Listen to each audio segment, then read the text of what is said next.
So what can the wine industry learn from the sex toy industry when it comes to selling wine?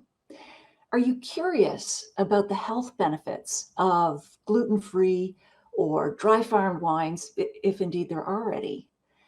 And what are the connections, possible connections between wine and astrology? Well, you're going to find out all of those tips and a lot more stories with our guest this evening. Before I get to that, I just want to let you know that if you're watching here on the replay, please in the comments, type the word replay. Let me know where you're logging in from. What's in your glass or what wine have you discovered lately? And of course, if you're here with us live, please let us know that too. And as you know, I'm a fanatic about weather. So what's it like where you are? I'd love to hear from you. And as we chat, I also want to hear from you. What are the best tips and stories you're picking up? What questions do you have, perhaps that we didn't cover? I want to see you in the chat, in the comments. I'm Natalie McLean, and I offer food and wine pairing courses online. And you've just joined the most passionate group of wine lovers who meet every Wednesday at 7 p.m. Eastern to talk to the most interesting people in the world of wine, like our guest. Felicity Carter is the executive editor at Pix.wine, a global wine discovery platform. She was previously editor-in-chief and Meininger's Wine Business International magazine for 12 years, and her work has appeared in the Sydney Morning Herald, The Age, the Guardian and Decanter, among others. Felicity has, I discovered, a delightfully wide range of interests. She's also written about astrology, oil and gas, the funeral industry, and skateboarding for boys. As a romance novel editor, her main editorial note was, "This is not physically possible." I just love that. So good to have you here, Felicity. Welcome. It's great to be here, Natalie. I'm really pleased. Terrific. And you're joining us from Germany, is that correct? That's correct. A little town called Neustadt an der Weinstraße in southwest Germany. And it sounds wine related too. Wine something. Anyway, it is. It's the Rhineland-Pfalz region, which is known for its Riesling. So we're right in the heart of wine country. Oh, as you should be, given what you do. But before we dive into that, I am so fascinated. Tell us about your experience as an astrologer. What did you do for your clients who came to see you? Oh, well, I did that when I was a teenager. And I had a flatmate whose stepfather was a very important astrologer in Australia. So I went off and did astrology courses. And then when I was at university, I saw a job ad for a fortune teller. So I took the job. So for some years, every Sunday, I would climb the stairs of a historic house in the rocks in Sydney, and I would print out charts for people, and I would tell them, he said. And so in 2000, and I left it all behind years and years ago, but in 2019, I wrote a story for The Guardian about being an astrologer and why I gave it up and not believing in it. And why did you give it up? I have to ask, why did you give that up? A lot of reasons, but I sort of grew out of it, and I got very disillusioned. I was trying very hard to make it work, and the more I tried to make it work, the more it didn't work. But I was in Hong Kong when the article came out, and the next thing that happened, so I went to China the next morning, and there's a firewall in China, you can't read your messages. But every so often I would walk into a Western hotel for a tasting, and I would get onto the internet. What I was discovering is my phone was melting with abuse. Oh no. Astrologers around the world who were writing mean things and completely rejecting everything and saying I didn't know anything about astrology, which I have to say I was really miffed by, because I knew quite a lot about astrology. So when we started Pix, and I was talking with my colleague Erica about what we could do, I said, why don't we do wine horoscopes? Partly it was a long range revenge plan, because what I was hoping is that one of the astrologers would finally see the name behind it, and they'd go, here's this awful person who doesn't know anything about it. And then I would whip out the charts and go, look, it's all done properly. But that hasn't happened. Oh, wow. You still need your denouement or whatever. You still keep at it. So, yeah, I love that on Pix. I saw that article. So I'm a Libra. Do you have any predictions for me? Or maybe that's not even the word to use. I'm not sure. And most importantly, what should I be drinking? I can say with a lot of confidence, Natalie, that in September and October, things are going to happen. People will come into your life. People will go out of your life. There will be unexpected things. There'll be things you don't like very much. And there will be some lovely surprises. That's what your future holds. Wow. And I think you should drink something really nice. And whatever you drink, it will be lovely. That's so definitive. I don't know how. It's like you're reading my mind. I know, it's a gift. It's a gift. Did your time as an astrologer, do you think in any way it helped you improve as a communicator or interpersonal skills, that sort of thing? It actually taught me one really important thing, which is that we all think that our problems are unique and nobody will understand them. But the range of human problems in a normal sort of Western environment I'm talking about, but the range of human problems is actually quite narrow. And what I've learned from that is that whatever problem you face, dozens of other people have had that same problem. So go and find out how they solved the problem, and your problem will also be solved. And I've used that principle in business, in publishing, and all sorts of things, and it actually works. Don't make your own mistakes. Go and find out how somebody else solved the problem. Right. Oh, that's so practical. And so you've mentioned Pix now. Tell us what that is and what you're doing with it. So Pix is really exciting. Pix is an online platform, and the idea is it's going to be the sort of booking.com of wine. So at the moment, if you're in the United States, which is where it started, if you want to find a wine, you've got something in mind, it's actually very difficult to find somewhere, how much is it going to cost? People do a whole lot of research about wine. They'll go to one site to find out where the wine comes from. They'll go to another or the critical reaction to it, or they'll go to, if they're very engaged, they'll go to forums to find out more. And so this is actually just putting it all together in one place. So you can do one search and you can find out who's got it, how much it will cost, whether they can ship it to you, and if they can't, what's a good substitute. And how is that different from some of these sites that have a lot of reviews, some of which do have both crowdsourced or consumer reviews and professional reviews, and some of them have articles too? What do you think differentiates Pix? As bold as it is, I'll say it's the financial model. So mostly with many other platforms, if you want to participate either as a user or as a retailer, you have to pay. With our platform, there's no money involved. You can just list and people can search it. And as a consumer, you can use it and it's not going to cost you anything. Wow, so how are you going to make money?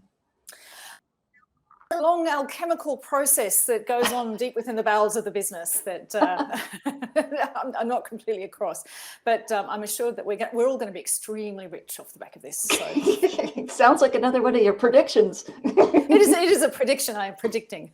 Okay. Do really well. All right, so there's a secret business formula. I don't know, maybe it has to do with advertising or something. Something's in there. You're going to all make money. So it's Pix, like Pix.wine, if people want to find the website, right? That's right. And so what we've got a magazine attached to it, which is The Drop, which I'm the executive editor of. And actually it's an independent publication. So the idea is to get people really interested in wine and wine culture and that, and from that do lots of wine recommendations, which ultimately they'll be able to click through and it'll go through to the search engine. But it's all completely independent. So we don't take any advertising, we don't take any sponsored posts, and nobody who is using the search engine as a retailer can influence what we do. So everything that we do is actually reliable. Huh. Well, maybe my imagination is limited, but I will be curious to see where you squeeze money out of that machine. Anyway, it's going to be huge. It's going to be huge. Yeah. Okay, great. And you're all going to be drinking really good stuff as a result. So let's go back to a few more personal stories before we continue along your professional journey here. Tell me about your first professional wine tasting. Oh. So I had started to write for the Melbourne Age and nobody knew who I was. So in Australia, the wine writing fraternity was extremely competitive, and it was quite brutal back in those days. It was very male dominated. And a PR, Rebecca Hopkins, who's now a very good friend of mine, was working for a South Australian company, and she saw some of my articles, and so she rang up and she said, look, we're having a big event and I think you're somebody we should get to know, so do you want to come? And I did, and I walked in and there were only a couple of women in the room and nobody knew who I was, and it was all very intimidating. So the next day we had this big tasting and I just decided to stay quiet so I didn't say something stupid, but there came a point where not saying anything was making me look stupid. So I thought, I better say something. So I went, they'd changed the winemaking style at a particular interval, and so I said, oh, you can really taste the chocolate in these wines. And it was one of those horrible moments, goes through the sound swings and everyone turns towards the person, and I was like, oh, I have to say something more because otherwise I'm going to look. So I said, I think the core of chocolate holds true across all of the winemaking. And everyone went, that's true. Yes, it does. After that, I thought, wow, I can do this. This is great. Wow, just say it with conviction and you got buy-in. Pretty much. That's great. I love it. I've been there, Felicity. I know what you're talking about. And then you got to interview Gordon Ramsay. How did that come about? Oh, well, by then I'd been doing quite a lot of work for The Age, and there's this mistaken belief that if you know about wine, you must know about food, which I knew nothing about food. But anyway, so I accepted the challenge, and so I rang him from my flat and put him on speakerphone, and he was very funny. I mean, he's got a media persona, and he goes into it, and he was extremely funny. But he started talking about his 30-something women that didn't have any food in their pantries or fridges, that didn't treat food seriously, and that all they had, you'd open up their fridge and all they would have would be a bottle of Sauvignon Blanc or a bottle of champagne or something. There was nothing else, maybe a packet of nuts. And that was my fridge, more or less. And so my boyfriend was in the room listening to this, and he just nearly died laughing. He had to roll onto the sofa and stuff a blanket into his mouth, and he nearly choked from it because, and I was on the phone going, oh, it's terrible. Women like that, I agree with you, it's terrible. Oh my God. Oh, that's hilarious. I'm just going to make sure. There you are. Cool. Thought I'd lost you there for a minute, but you're still there. Good. I love that story. It reminds me a little bit of when I interviewed Lalou Bis-Laroy, and she and I sat there thinking about, how terrible wine writers are. All they do is describe wine as fruit salad, and we're both shaking our heads, what can we do about wine writers? Nothing, I guess. It was like, anyway, very stern woman. So did Gordon Ramsay let loose with you? Like, he's known for his colorful language. Oh, he was very funny. I got the impression that some of it was, at the start of the conversation, he was very polite and very normal, and he sort of basically got into persona a little bit, I think, but also he's very passionate about things, and he was very funny. It was one of the best conversations I've had. It was great. Oh, that's terrific. Wow. And one more that really, actually two more. You were writing for a lovely food magazine. And what was the assignment, the grueling assignment? So my editor from The Age went and became editor-in-chief of a magazine called Delicious, which is a very, very significant magazine. And I had moved to Europe. So she said, could I go and do some city guides for them, which sounded fantastic. And so my first one was Lyon, which is very famous for its food. But it was punishing. I had so it was all set up by the magazine. I had to go to 32 restaurants in 4 days, and I didn't actually. Of course, I wasn't really a food person, so I was pretending. Keep coming in and out. So I mean, I did a lot of research. But so what I'd go to these restaurants and I'd say, look, could I just have a little tasting plate or something? And because it was an important magazine, they'd go, oh, no, we have prepared a degustation menu for you. And so I had these 8-course meals. And then finally I rang her in distress and I just said, I'm really sorry, but this is terrible. I can't do this in 4 days. And she was really unsympathetic. She said, well, Matt, who's a very famous critic, she said, he can eat 6 meals a day. So, I had to go back and do it. And there was one night where I was, and the other thing is the staff would hover, like when you're and they know you're from a big media outlet, if you stop eating for a minute, they worry that they're going to get a bad write-up. So there was one moment where I snapped and I went downstairs and I went to the bathroom and I even remember what it was. It was a pigeon breast in a truffle sauce, and I was done, and I leaned into the bathroom mirror and I said to myself, you can do this, think of yourself like an Olympic athlete. And then I jumped up and down a few times to make the food go down a bit more. That's great. Your Rocky moment. It was revolting. It was absolutely revolting. And I went upstairs and I just fell on the bed. It was terrible. And by a week later, I couldn't fit into any of my clothes. What you do, how we sacrifice for readers. And tell me, go ahead. Then my editor said, I've got the next city for you. I was like, what's that? Vienna. And you think, oh God, because that's not light food. That's great. Oh my gosh. Wow, you are a trooper. Tell us about the German wine queen. Your involvement with her. So the German Wine Queen is a very significant event on the wine calendar in Germany. Whoever is voted the Wine Queen year traveling around the world representing German wine, and she's usually it started as a beauty competition, but they've made it a lot more serious. But it is televised, and whoever it is put through her paces. She's got to do games where she demonstrates she knows about wine and she can speak in public and stuff. And I really wanted to see it, so I had been in Germany for a couple of months, and I didn't have many clothes because I'd only arrived with a suitcase. And so I asked my boss. My boss heard that I wanted to go, so he gave me his ticket. So I turned up and I went in, and I was the only person in jeans. Everybody else was in like a really serious European evening gown. And my seat was down the front, and it had this electronic device on it. So I sat down, and it turned out that my boss was actually one of the judges of the competition. And by default, I was now judging this really important German wine competition. And of course, the organisers were absolutely furious, and they raced over, and then they discovered I didn't even speak German. So I wasn't going to be a very good judge. I did my best. I did my absolute best. But the people I voted for didn't get anywhere. Obviously I wasn't very good. So the worst of it was, because it was televised, is the camera kept panning over the front few rows. So there was me looking like hideous. So some years went by, and then I got a phone call one day from the German Wine Institute, and they said to me, "Do you know about the German wine queen?" And I thought, oh my God, they finally looked at the reel and they know it was me that ruined the thing. And I was like, what? And then he goes, "We'd like to invite you to be the international judge." Yes, because I was so like, oh, I'm not in trouble. That's great. Yeah. Wow. And what did you wear for that occasion? I went to the hairdresser. I really went to the hairdresser. I went about 3 times to the hairdresser for the one event. And then you got into some gown or something, I guess. Well, and then I went to the makeup department, and I'd really made an effort. And the woman said to me, "That makeup does not suit you at all. It's all coming off." And I was like, okay. What about my hair? Is my hair right? Wow, what a transformation. Can you remember the moment that you knew you wanted to be a writer, whether it was about wine or another area? Do you know, I don't, because I always was, even when I was a kid. I mean, we had these newspapers in Australia. The Sydney Morning Herald used to have this section for kids, and you could write in and see if you could get a story published. And so from my very earliest memories are trying to write in and get my stories done. And there was Penguin Books had a magazine that I used to send stories and things to. So there was never a moment where I thought, oh, I'm going to be a writer.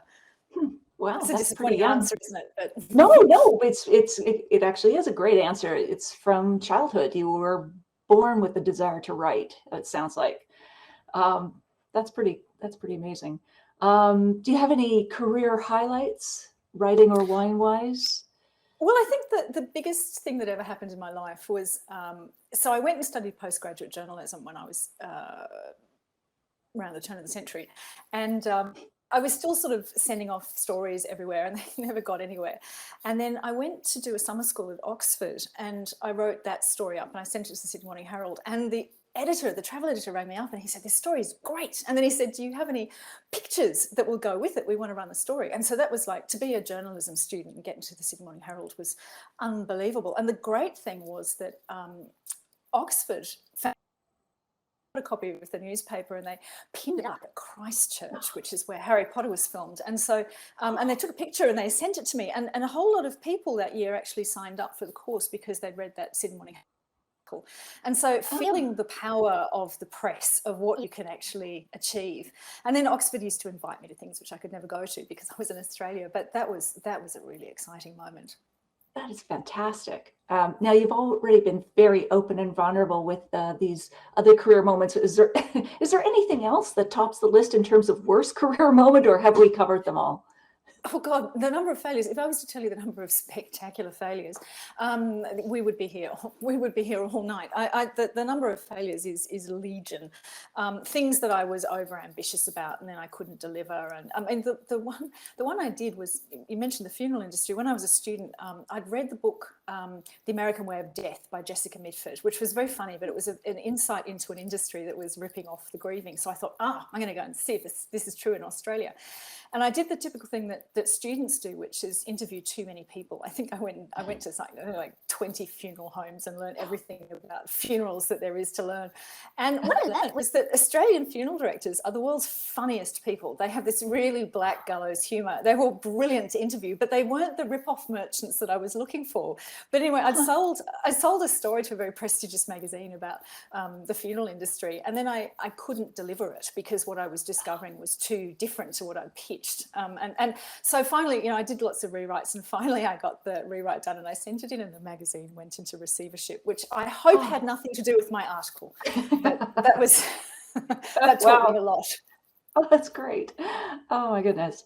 So now you were, tell me if I'm mispronouncing this, Meininger's Wine Business International? Meiningers. Yeah. Okay, there we go. Which is a really prestigious international wine business magazine for 12 years, was it? Something like that? Yeah, so 1-year contract. I had always wanted to be a foreign correspondent, and they didn't think anyone from Britain was. So there was a whole thing in Europe going on at the time, about 12, 14 years ago, where the Europeans understood that globalization meant pushing into the English-speaking world.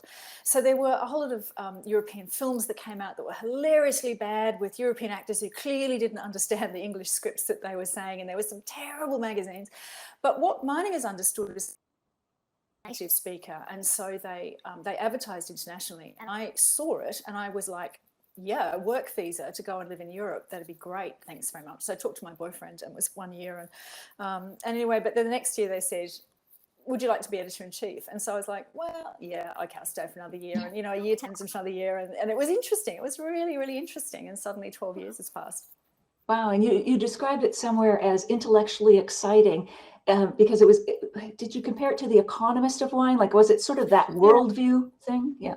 Yeah. So I was looking at global markets. I mean, I ended up visiting for the magazine 22 different markets, which I could never have done as a foreign correspondent. Don't parachute into a foreign place and think you'll understand it. But, we got to interview, I remember going to Brussels to interview the EU Minister of Agriculture and things, really serious and interesting things, as well as the sort of more light-hearted trend stories and so on. So it was wonderful. Oh, wow. Sounds like a great mix. So why did you leave and go to Pix? Aside from all the money you're going to make. Aside from that, I should say, not be mysterious about it. The answer is keyword advertising to your question. Okay, but gotcha. Well, I knew Paul Mabray, who's founded it, who I like very much, and great guy. Erica Ducey, Erica Ducey, who's the chief content officer, is somebody I have a lot of respect for, and it was time for a change, and going into the digital world was something that I really wanted to explore, and so ultimately the goal is to roll it out to different markets, and that's why I have some expertise, so hopefully I can be of some help to them. Oh, terrific. And so are there any new initiatives that you want to mention now that are sort of launching within Pix, or is it sort of still, the question I do have is, that's a gargantuan task of trying to be the world's repository for wine, because it's always been a huge problem in the industry, dirty data, if you will, like, wrong prices, wrong product availability. I mean, we'll use sometimes up here in Canada, an American app, and it'll tell you go 3,000 miles to West Virginia to find the wine, and it's all over the place. So how are you going to do that? I mean, are you going to have a legion of people entering all this data? I have to be really clear that I'm on the magazine side, and we do have a big wall between us and the business. So all of those things that you're talking about are absolutely true. In fact, when I was at Meiningers, I reported on that, the fact that it's a terrible unique identifier for a bottle of wine. And so that means if you're going to put your wine into a competition or to send it to an export market, you've got to fill out loads every time. The world really needs a unique identifier so that you could just upload the same data and it would work everywhere. So that, as far as I know, that has been a limiting factor. But I go into the Slack channel, and sometimes through my they're talking about some of these issues, and it looks like they're on top of it. So, but that's as sophisticated as my answer gets. Maybe some non-fungible tokens or something. Something digital would be great, because even barcodes, like we have all wines in Canada have to be barcoded, but that still doesn't differentiate enough from vintage to vintage, because usually the That's barcode right. will stay the same. So anyway, okay. That's right. So you actually need two numbers. Livex in London does this. So you need an identifier for the wine, and then you need an identifier for the vintage. Vintage. Okay. Yeah. All right. Well, yeah, I could go down a whole rabbit hole, but I won't on the data stuff. Way too geeky. Let's now turn to some of these other topics you've written about, which are absolutely fascinating. What is the problem, if any, with marketing wine as gluten-free and having health benefits as a result? Well, the problem is it's complete bullshit. That's the main problem. So wine is gluten-free. The only reason that you would say we've got a gluten-free wine is because you are trying to do something called disparagement marketing, which is you're trying to suggest that everybody else has gluten in their wine. It's basically like calling your wine plutonium-free. Is it correct? Is your wine plutonium-free? Yes. Suggesting that other people have plutonium in their wine, which is not correct. Right. So all wine is gluten-free, there's no impact from barrels or anything that could add gluten. Like it's made from grapes. So there you go. Well, there's been a question for years about whether the fact that there's a tiny amount of flour paste used at the head, whether it would be possible for there be gluten in the barrel from that. And I looked at all of the evidence, and it is theoretical. So the legal limit for gluten is 20 parts per million, and the possibility of a gluten protein getting from that into the barrel would be something like under 1 part per million. So in theory, you could have gluten in the barrel, but nobody's detected it. Right. Okay. And it probably wouldn't be, I'm assuming, a health risk even to those with celiac disease or whatever. Yeah. Okay. I spoke to one of the world's experts on celiac disease about this and what it takes to trigger it. And there's nothing in wine that would do that. Nothing in wine that is conventionally made. There might be some weird person out there gluten to wine. Who knows? You can never predict what strange people will do, but that would be very you weird. You can predict. That's true. I'm predicting. There's no limits to to the weirdness that's possible in the world, but so you could never say there's no gluten in wine, because who knows who's out there, but you're pretty. Sure. Okay. Another one that's marketed or used in marketing is dry farmed wines, meaning there's no drip irrigation or irrigation at all. But what is problematic about dry farmed wines as a marketing statement or health benefit? Well, there's no health benefit to it. I think the point that they're making is that if there's been no irrigation, the terroir speaks more strongly than it would be if you're watering it down, and that's something that you can say, and you could have arguments about how much water and so on, but there's certainly no health benefit to irrigation. Okay. And do you see any sort of issue with, I think there's even a company that markets dry farmed wines. I hear about them all the time on different podcasts. And do you see any issues with positioning or using that as a marketing angle? Dry farm wines have sometimes made claims that I have had problems with, which I've written about. So, they've said things like there are GMO ingredients in wine, which is not true. Genetically modified, just GMO, just saying genetically modified. Yeast. Right. Yeah, Yeast. there were some on the market some years ago, but there aren't anymore. So even if you wanted to use them, you couldn't. So making claims like that, or people advertising, not just them, but other people advertising glasses of wine that have cubes of sugar in them and suggesting that there are winemakers who pour white sugar into wine, which of course is not true. Right. So things like that I find annoying. Okay. Well, to top the annoying list, let's talk about what you called, I love this term, the goopification of wine, especially when it comes to clean wines. Cameron Diaz launched a clean wine. There's others, I'm sure, but what's going on there? I think this is one of the most disturbing trends that I have seen in all the time reporting on wine. First of all, you've got people who often enter this space who don't really know very much about winemaking. So they're making claims which are flat out not true. There's one company that will give lists of all of the additives that are supposedly in wine without understanding it's very easy to scare people if you use the chemical names for things.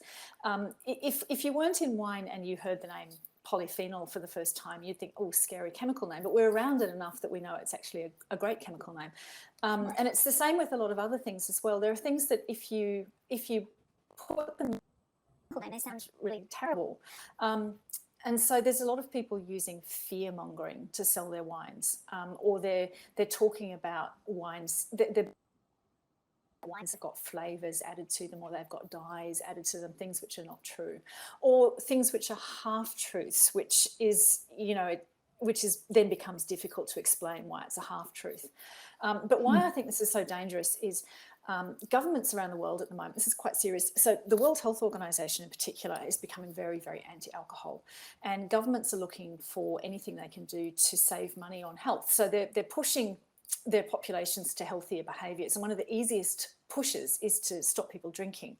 And so I think that if sections of the wine industry continue to push space, I think that the industry is going to be called out for it in a very nasty way one day. Like big tobacco ones? That's right. I mean, one of the things about big tobacco is they weren't in trouble because it was a toxic, poisonous product. They got into trouble because they lied about it. Now, I don't in any way want to compare wine to tobacco. But one day, I can see the day coming when one day, the alcohol industry is in front of Congress and they're saying you did deceptive marketing practices. And, all they would have to do is pull up some of this wine and wellness stuff. And unfortunately, they'd be correct. It is a deceptive marketing practice, and I think there are wines now which are being sold as, in line with a fit lifestyle. And people who are doing, yoga and wine tastings, and that's become really popular. Or they're putting glasses of wine on their Peloton bike or something. And this isn't healthy in any way, shape, or form to mix these ideas up. Yeah, and it's almost like wine as a means of self-care, which is really batty. Just and wine being sold to women as an empowerment, rather than as a cultural product to be enjoyed, but as a sort of your life is so lousy that here's something that will shut out the lousiness. That's a terrible message to send about wine. Wine shouldn't be about that. Wine should be about it's great, not that it has these sort of anesthetizing effects. Well, then you get into the whole mommy juice, wine moms, all that sort of thing, which is just a whole lot of, it has some pretty strong negative impacts. And I think, as you pointed out, this whole, the clean wine or the health benefits, I mean, alcohol is a toxin. In moderation, it's great, but, it just, you can't avoid it. It's there. And the clean or healthy kind of claims are dangerous. All right. So let's talk about wine marketing to women. You mentioned that.